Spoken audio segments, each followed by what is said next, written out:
Bonjour à tous.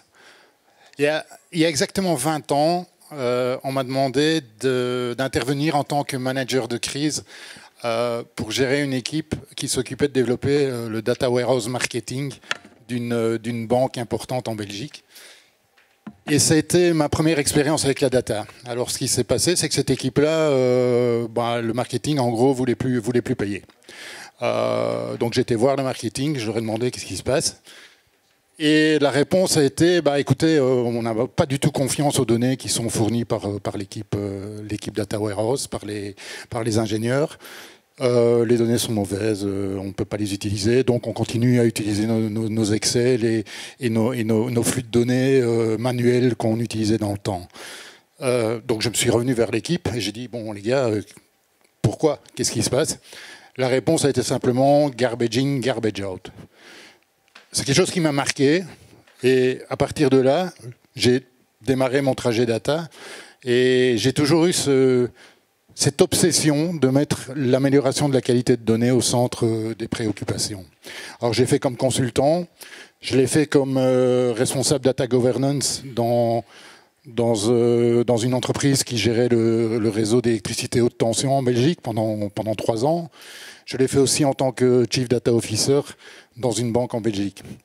Donc la qualité de données est cruciale pour amener la valeur des données. C'est aussi simple que ça.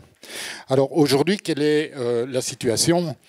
De plus en plus de CDO sont présents dans les entreprises pour répondre à ces objectifs. Je crois qu'aujourd'hui, la question n'est plus est-ce que la donnée est importante. Je crois que tout le monde l'a compris.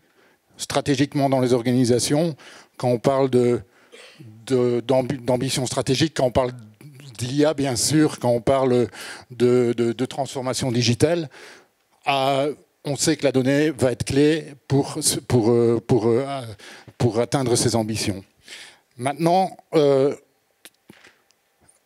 y a un certain nombre de challenges que je vois aujourd'hui sur le marché.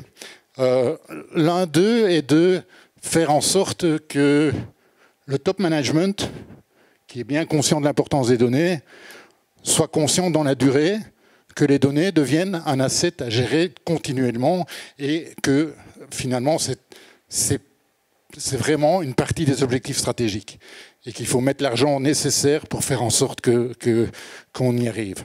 Et pour ça, il faut pouvoir leur montrer où on en est dans l'implémentation d'une stratégie data et comment on mesure le succès d'une stratégie data. Un des gros éléments aussi, c'est faire en sorte que les métiers soient à bord. Parce que les données appartiennent aux métiers, les données sont gérées par les métiers, donc on a besoin des métiers pour être à bord. Alors on a besoin, à mon avis, à 2 niveaux. On en a besoin au niveau du management, les patrons business, les leaders business, les patrons des fonctions de support, qui doivent prendre aussi en compte dans leurs objectifs le fait qu'ils sont responsables de leurs données et qu'ils doivent améliorer les données et faire en sorte que les données apportent de la valeur. Et si on a ce niveau-là à bord, on aura aussi le niveau en dessous à bord, avec des gens qui, opérationnellement, doivent faire en sorte que ces données soient bien gérées et soient de qualité. Et donc là, on a des rôles à mettre en place du côté métier. Donc finalement, on parle de culture, on parle de transformation, on parle de change management. Et je crois que c'est là, aujourd'hui, le challenge dans les organisations. Alors, la réponse à ces objectifs, à ces challenges, a toujours été, on va mettre en place de la gouvernance de données.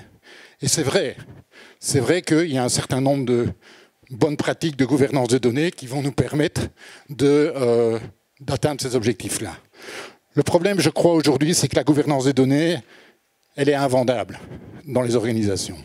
Elle est invendable au niveau du top management parce que c'est abstrait, on ne comprend pas très bien où est la valeur et pourquoi on le fait, et on ne comprend pas très bien ce qu'il y a derrière ce mot de gouvernance des données. Elle est aussi... Le lien avec la valeur n'est pas évident. Je veux dire on va mettre en place des propriétaires de données, ça ne veut pas dire qu'on va augmenter les revenus directement. Je veux dire, c'est pas évident d'expliquer ça à des gens métiers. Et donc, finalement, on n'a pas de focus sur la valeur et on est en train de gouverner pour gouverner. Or, la gouvernance s'est imposée aux organisations, beaucoup sur des aspects réglementaires aussi. Ce qui fait que c'est loin d'être sexy, c'est une contrainte, et il faut vraiment transformer ça en opportunité. Donc la proposition, c'est de venir avec un message beaucoup plus simple et beaucoup plus positif et beaucoup plus axé sur la valeur. Et donc, faire en sorte que les données soient adaptées à leurs objectifs, apportent de la valeur aux objectifs, ça c'est le vrai challenge, et c'est là-dessus qu'il faut insister. Donc ça, ce sera un message vraiment clair, qu'on peut expliquer à tous les niveaux de l'organisation, et qui va permettre de nous focaliser aussi sur les données qui sont liées à ce but, à ces objectifs métiers. Ce qui est très important. Donc, quelques principes clés par rapport à cette excellence des données telle que je l'appelle. Se focaliser sur les données critiques, c'est-à-dire vraiment celles qui vont être liées à des objectifs métiers ou à des contraintes réglementaires, on est d'accord, mais vraiment se focaliser sur les vraies données critiques. Faire en sorte que le middle management ou le senior management soit vraiment impliqué et soit responsable des données et soit vraiment onboardé dans le trajet. Faire en sorte aussi que ce ne soit pas un one-shot, que ce ne soit pas un projet qui s'arrête dans 6 mois, mais qu'on change la manière de fonctionner dans l'organisation pour mettre les données au cœur des préoccupations. Et enfin, faire en sorte qu'on ait une vision sur les données qui vont au-delà des différents silos. Et pour ça, je vois 3 éléments clés pour arriver à mettre en place ces gouvernances-là, cette stratégie-là. Donc d'une part, quand on parle de valeur métier, quand on parle de responsabilité, quand on parle de briser les silos, la première chose à faire, c'est de mobiliser le management et donc la direction des départements, etc., de créer un team qui va se rassembler autour d'objectifs qui seront des objectifs de mieux gérer les données par rapport aux priorités métiers. Et donc de gérer finalement la roadmap qui va matérialiser la stratégie data. Donc on crée vraiment là une équipe et il faut cet esprit de valeur qui s'insuffle au niveau du management. Et donc on va avoir les sujets data qui vont faire partie de cette roadmap-là. On va avoir les améliorations à apporter, que ce soit d'un point de vue process, d'un point de vue architecture, d'un point de vue même communication, etc., pour faire en sorte que les données soient mieux gérées. Ça fait partie des initiatives dans la roadmap. Et globalement, ces gens-là, cette équipe-là va être responsable de la montée en maturité de l'organisation dans la gestion de données. Le deuxième élément, c'est un processus d'amélioration continue pour lequel on va avoir un rôle clé, ce qui est le rôle de data steward, qui va être la personne dans le métier qui va prendre la responsabilité de faire en sorte que ces données soit adapté à l'objectif métier. Et le troisième et dernier, la dernière composante, je dirais, de cette stratégie, c'est de mettre en place ce que j'appelle le guichet unique de la donnée. Donc on va au-delà d'un data catalogue, etc., mais on va rassembler tout le monde autour d'une base de données de connaissances où tout le monde va pouvoir y trouver de l'intérêt, que ce soit au niveau du comité de direction qui va pouvoir effectivement, par rapport aux ambitions stratégiques, évaluer dans quelle mesure les données sont prêtes à supporter ces ambitions-là. Ça doit être sur la table du comité de direction. Au niveau du senior management, c'est dans quelle mesure est-ce que les domaines dont je suis responsable sont mûrs en termes de gestion de données, où en suis-je, quelles sont les initiatives d'amélioration qui sont en cours dans mon périmètre, et donc je gère cette roadmap. Cette roadmap doit être un rapport sur cet environnement, sur cette base de données de connaissances. Et également n'importe qui, finalement, dans l'organisation, qui veut savoir, tiens, je vois qu'il y a un rapport qui me permet de voir tous les, je sais pas, toute l'évolution de mon chiffre d'affaires par client, etc. Est-ce que je peux faire confiance en ce rapport? Oui, parce que je vois que les données critiques de ce rapport-là sont bien gérées et ont un niveau de qualité suffisant. Donc voilà, un environnement qui va permettre à l'organisation de devenir plus data-centrique. Parce que vous voyez qu'au milieu de cette base de connaissances, il y a le langage business. Et donc on va se rassembler autour de ce langage business et voir quel est l'impact de ces données sur le reste de l'organisation. Je crois que c'est ça qui va permettre d'aligner l'organisation sur sur un objectif commun, chacun à son niveau, c'est mettre l'excellence des données sur la table du comité de direction par rapport aux objectifs stratégiques d'une part, c'est également assurer la responsabilité du senior management d'une façon transverse, ensemble dans ce team, c'est pour les data stewards être des champions et non plus des victimes. Hein, les victimes qui devaient définir les données, blablabla. Non, ce sont les champions qui vont faire en sorte que les données, elles apportent de la valeur au business. C'est vraiment ça l'état d'esprit.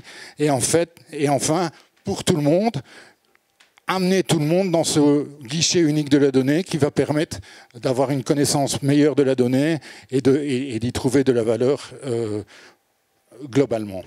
Et chaque niveau va effectivement pouvoir regarder la performance, où on en est par rapport à des scores de data excellence. Évidemment, c'est un résumé de beaucoup de choses, mais je pense que la conclusion, c'est quoi? Je pense que parler de data governance aujourd'hui, c'est pas vendable. Donc parlons plutôt de data excellence et avec un focus sur la valeur, d'une part. Assurer l'accountability, donc la responsabilité du senior management, c'est le deuxième aspect. Et donc plutôt que d'avoir un data governance council avec des gens qui valident des policies, etc., et des rôles et responsabilités, créons un team qui va vraiment driver cette data stratégie et cette roadmap. Générer de l'enthousiasme dans le business. Les data, ce n'est pas quelque chose d'emmerdant, c'est quelque chose qui amène de la valeur à mes objectifs métiers. Et j'en prends la responsabilité et je suis un champion. Et ça doit être dans les incentives, etc. Donc c'est vraiment transformer cet état d'esprit contrainte en opportunité. Et enfin, pour l'ensemble de l'organisation, c'est dispenser la culture data au travers de ce guichet unique de la donnée. J'étais très vite parce que je voulais respecter les 10 minutes et je vois que je suis un peu en avance, ce qui est génial. Mais je vous propose de continuer la discussion. C'est du vécu. Je pense qu'aujourd'hui, on est sur Data Governance 2.0, que moi je préfère appeler Data Excellence parce que Data Governance a de nouveau une connotation un peu « ouais, il faut le faire, on doit le faire ». Non. On doit avoir envie de le faire et il faut surtout ne laisser personne au bord du chemin, c'est-à-dire adresser les objectifs du top management jusque le staff. Et je crois que c'est possible. J'ai eu des expériences essayant en bottom-up d'améliorer la qualité, comme je vous dis, ma première expérience dans cette banque. À un moment donné, si vous voulez améliorer structurellement les choses, vous avez besoin, évidemment, d'avoir le support du management et d'avoir ce qu'il faut pour améliorer structurellement. Sinon, vous passez votre temps à nettoyer les données, ce qui n'est pas le but. Et voilà, je pense qu'il faut changer cet état d'esprit. Et ça, c'est le gros message. Je vous remercie beaucoup.